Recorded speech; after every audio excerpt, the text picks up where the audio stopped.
Jeffrey's always watching videos on self-improvement, but he never takes action. His dream is to become a rich, successful man, but how can he even get close to that if he doesn't have the discipline to build the skills that will actually make him money? Adonis is a wealthy man. He lives in a big house with his wife Anastasia and their children. He can afford to give them the highest quality of life because Adonis worked hard. Building wealth was his aim, not his dream. And so Adonis leveled up the skills required to become rich.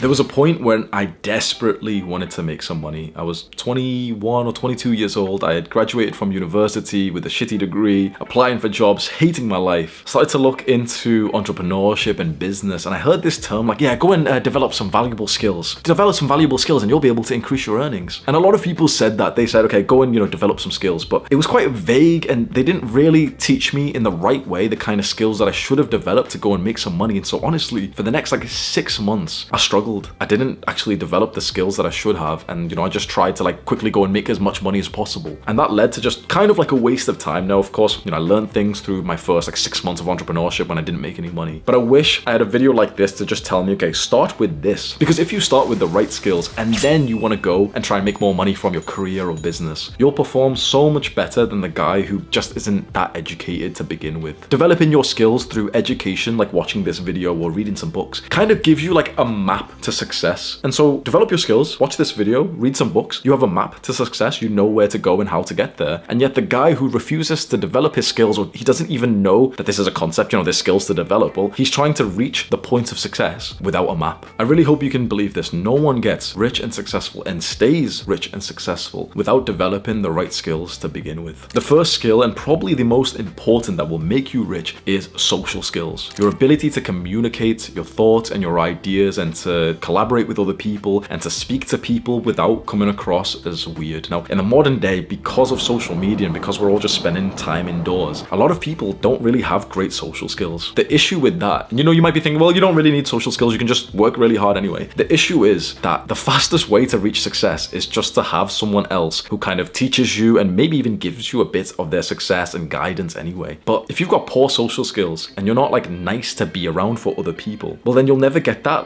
easy path to success. And if you try and do everything yourself and you're just behind the computer screen all day and you don't speak to anyone and you're trying to level up in a certain career or a business or something, it comes across in the way that you try and communicate the value of your product or even yourself, the way that you write a CV when you're applying for a job, or the way that you try and network, or if you network at all. And so someone who doesn't have great social skills will just not go about any people interaction in the right way that will actually get them the results that they want. Whereas if you start to develop your social skills through literally the best book possible, How to Win Friends and Influence People. If you get this book, you can get it for free online or you can, buy it, whatever, and you master this one book. There's tons of books on social skills. Trust me when I say you don't even need them. You get this one book, How to Win Friends and Influence People, and literally read it every single day for a few minutes and then try and implement, try and take action on what you've learned. If you master this one book, you could be successful just like that. I don't think there's any other skill that literally, if you just had one skill, nothing else, just one skill, you'd be successful with. Not only, and this is the best part with social skills, not only will it help you become rich and collaborate with other people and actually give you the ability to communicate your value and the product that you want to sell, but best part about it is that it'll give you the ability to actually make more friends. You always heard the phrase that, it gets lonely at the top, that, as you level up, there's less people to have friends with. The truth is that if you've got good social skills, that's not the case at all. That's the case for, that random 60-year-old CEO who's working 24 hours a day or some shit and he's, too busy focused on other things. But the new age of entrepreneurship, of rich, successful young people, they're all actually very good with social skills, with communication. You see a bunch of these richer guys, they're still being very social, they still go out to parties and stuff. The reason for it is that if you're gonna become successful and rich, you may as well do it whilst cultivating some friends that you like. This is a phrase that I use for my right-hand man, my first ever employee, Sam. And I said to him, I'm going to the top and I want you to come with me. Because when I think about going to the top, when I think about becoming the best leader of our generation, that's awesome. But the reason it's so great is because I have the social skills to actually become friends with you and to have people that I like by my side. side, because that's what makes life like worth living. So not only will social skills help you to make more money, but it'll actually help you to do so in the most fun way, which is with other people. What you really don't want, which is what a lot of people have experienced, is that they go and build some wealth and they go and make some money, and you know, they hit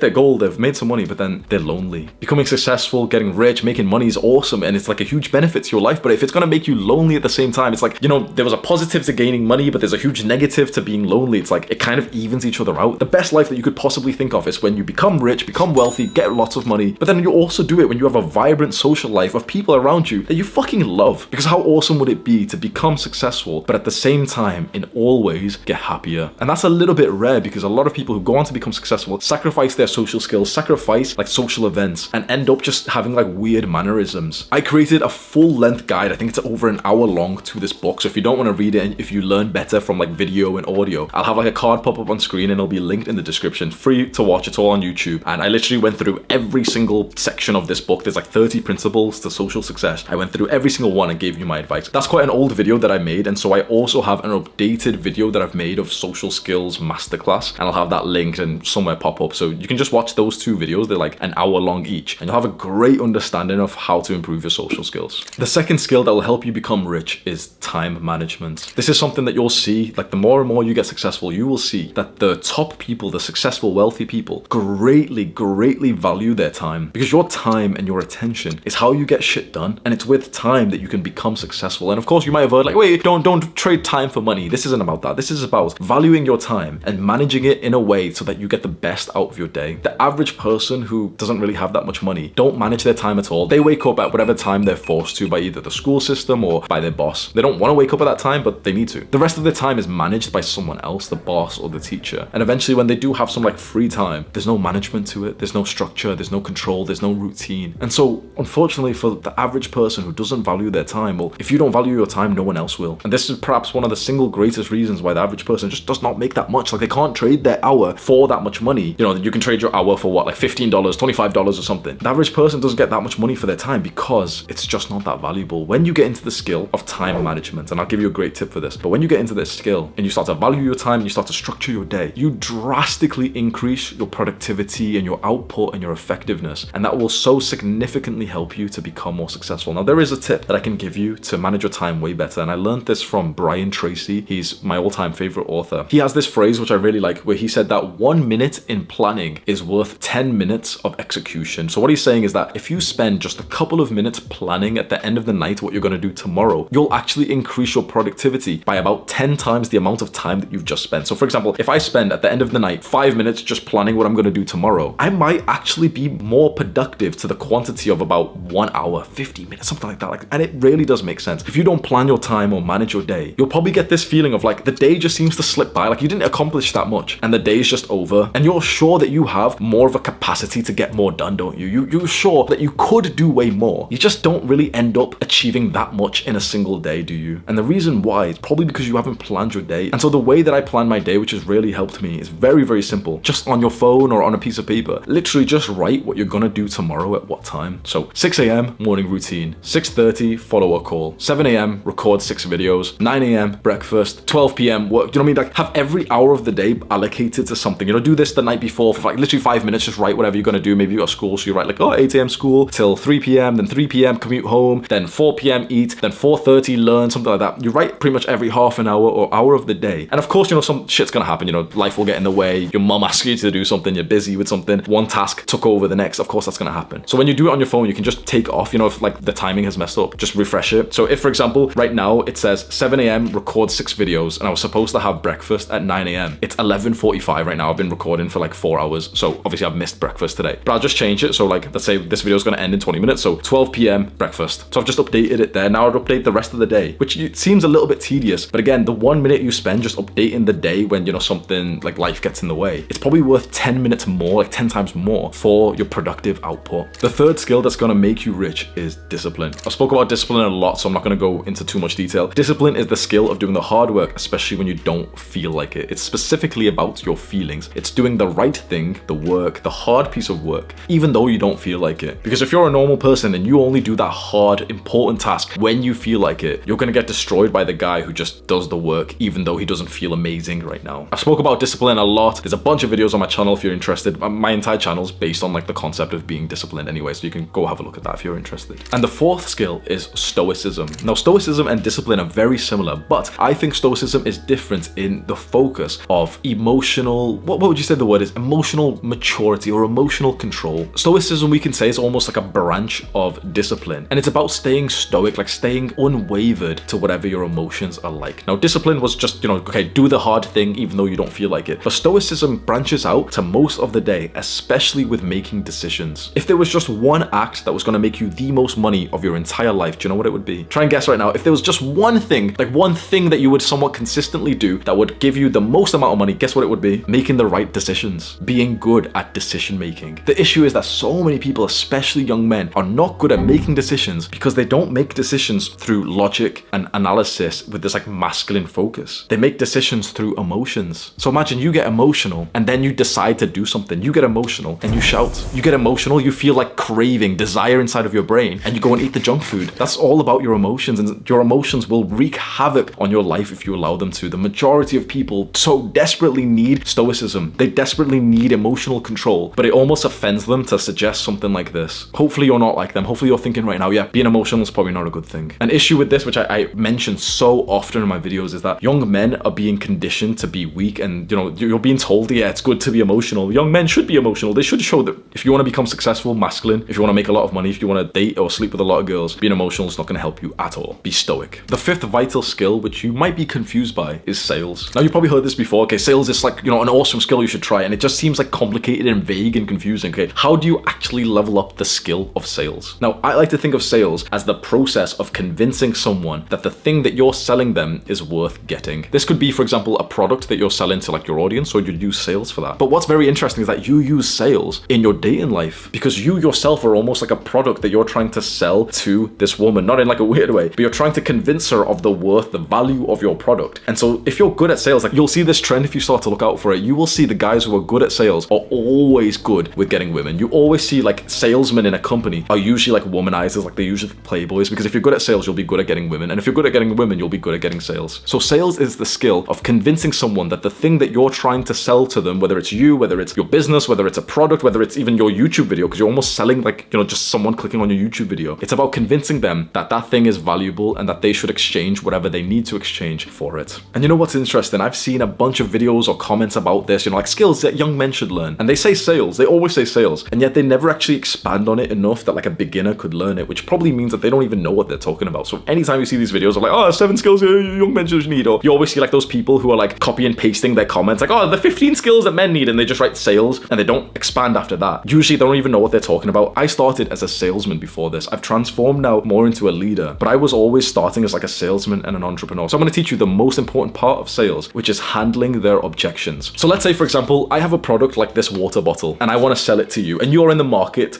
you're looking for a water bottle. Of course, like, you just go online to buy on Amazon, but like this would be the autistically detailed step of sales, right? I want to sell this to you. The skill of sales is me convincing you that this water bottle is what I'm asking for you to pay for it. Now, being good at sales is always focusing on their objections. So what I would do is I'll tell you about this water bottle, I'll tell you a little bit, and I'd ask you some really good questions like, why do you need a water bottle? And you tell me like, I like drinking water, and I don't just want to buy like a little shitty water bottle from like a store because they're plastic, they get crushed, they leak, they're always warm. And then, okay, so I listen to what you've just said and I'm thinking, okay, that's the value that he's looking for. The issue, the pain point that he's got right now is that he buys these cheap water bottles, they always leak everywhere, and that the water goes warm, when you buy it in a plastic bottle. So see this bottle, Super Sparrow. Well, the best thing about this is that it's made from this material, I don't know, fucking titanium or some shit. It's made by titanium, which means that it will keep your water ice cold for 12 hours straight. And you're thinking like, oh wow, that's really good. Then I think about what you might object to this. I think about your possible objections, because the thing is, you're not going to be, if I'm trying to sell to you, you're not going to be totally on my side, are you? You're going to be like, there's a little bit of like a friction between our sort of relationship, isn't there? You kind of know I'm trying to sell you something. So you're not going to totally tell me what's 100% in your consciousness, are you? So you're gonna have some problems with this water bottle, and you're probably not gonna like totally tell me. So a skilled salesman would think about the person that you are and the things that you've mentioned, and also like, what the common objections are, and bring them up. So let's say you seem like you're really into like fitness, and you told me that the normal plastic water bottles aren't good for the gym because they always leak and everything. Well, then I might also say, oh, by the way, this bottle is BPA free, which means that it won't mess up your testosterone. Like, all those plastic water bottles that you can get, they mess up your testosterone. So that might be a big objection that you had previously, and now you're like, oh shit, okay, this water bottle's better. Another part of sales is knowing who you're selling to. So for example, if you were like a guy like me, I wouldn't spend time telling you like, oh, and this is better for the environment because it's not plastic, and you know, we throw away too much plastic. Because the thing is, that might sound nice, but if I was personally in the market to buy a water bottle, I'm not sat there thinking, oh, climate change, oh, plastic. I'm not. I'm thinking, is it gonna keep my water cold, and is it gonna fuck up my testosterone? I'm a young man who goes to the gym. That's what I'm focused on. Being a good salesman is about thinking very deeply about this person's needs and objections and their desires and selling them on that. It's this whole process of convincing them. The sixth skill, and a very interesting one that not a lot of people actually know about, is meditation. Now, I've spent so many videos talking about meditation, so I'm not gonna,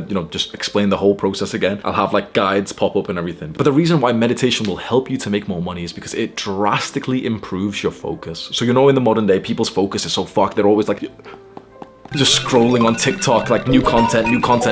Your mind just gets fucked in this modern day, doesn't it? Meditation is kind of like the cure for that. Meditation is a specific time where you're training your focus. With the modern world, with live chats, with TikTok, with Instagram, our focus is deteriorating. And with poor focus, well, you're not going to be able to focus on making money or focus on the work task. So you improve it through meditation, alongside the benefits of increased focus, which meditation gives you. Meditation and some other practices just improve your mental health. They make you feel better mentally. It's such a widespread problem these days of young men who have poor mental health, and honestly, having bad mental health fully stops your ability to do many good things in life. Like if you've got bad mental health, it's so hard to be productive. Like if you feel a little bit depressed or anxious, it's so hard to like actually sit down and do the work. It's so easy. Think about it. If you've got depression or anxiety, if you don't feel mentally good, it's so easy, isn't it, to just spend all day on your phone. It's so much easier to fall victim to video games, to drugs, to junk food, to, just wasting time. When you don't feel mentally good, it's so much easier. But when you feel mentally better, when you meditate and you journal and you actually feel happier, you go on to actually build more success. And there's real scientific proof of this. There's a book called The Happiness Advantage, which breaks down that happy people are literally more likely to become successful, and happy people make more money. So to become happy, improve your mental health, and the best way to do that is to meditate and journal. I have a full 1 hour, 2 hour guide to improving your mental health, which I'll pop up as like a card right now. The seventh skill that's going to make you rich is patience. And you probably don't even realize that patience is a skill, but it's the skill of understanding that results take time and to stay in it for the long run. A huge problem of young guys who aren't very patient is that, they'll try something and they won't see results in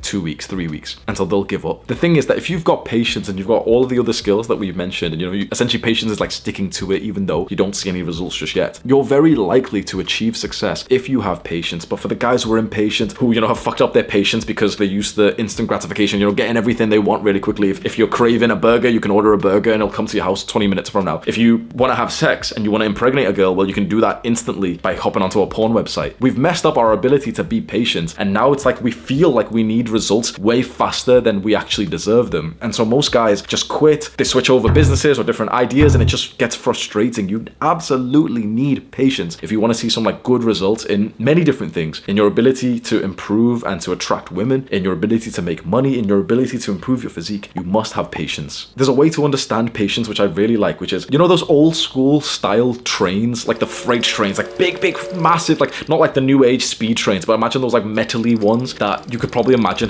were in 1900s or something. Big freight trains, right? Imagine how that train actually moves. The conductor's there, he presses the button or some shit. I don't know how trains work, right? Think about it. This train is what? Thousands of tons? It's huge and it's big, bulky, right? And so, he presses all the coal. I don't know how the fuck, essentially the train moves pretty much nothing at all. Very, very slowly, very slowly, very slowly. You hear the big roaring of it's just way slow, just slow. Here is when most people would quit. They'd be like, oh, this train's going too slow, I'll just walk. So the impatient man just walks instead because the train's barely moving. It's just moving a tiny little bit because it's so heavy, and it gets a little bit faster and faster and faster and faster and faster. And have you ever seen a video of a freight train when it's at full speed? Well, bro, it's going fast. It'll barge through a concrete wall. This is exactly the same as results and success. It takes a long time to build up, and most guys just give up because they don't see many results to begin with. But once you start to see results because you had patience, the success compounds, and it actually becomes kind of hard to slow it down. You need that momentum, and momentum comes when you allow yourself to be patient. I was gonna stop here, but I'm live streaming right now, and the boys who are watching,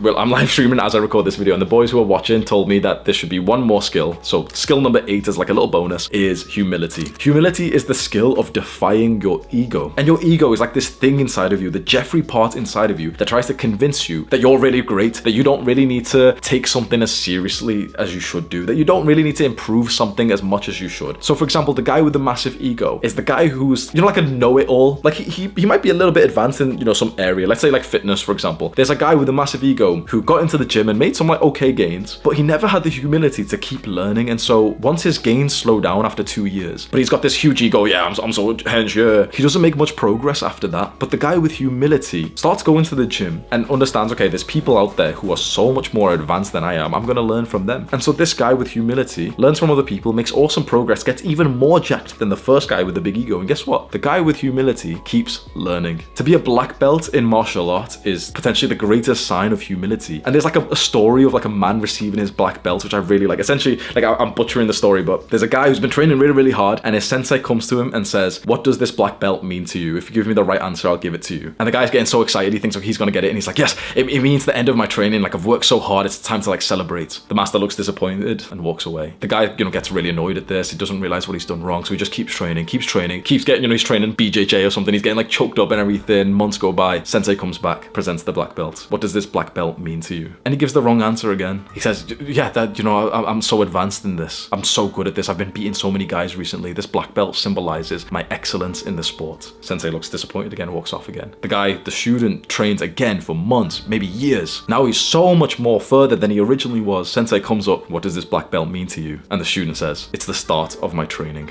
Because from this point that I take this black belt and I wrap it around my waist, there is so much more to go and so much more to learn." And he gets given the black belt. It's humility, the skill of defying your ego and believing that there's so much more for you to learn that's gonna help you become rich. Click and watch this video right now. Do the hard work, especially when you don't feel like it. Mwah!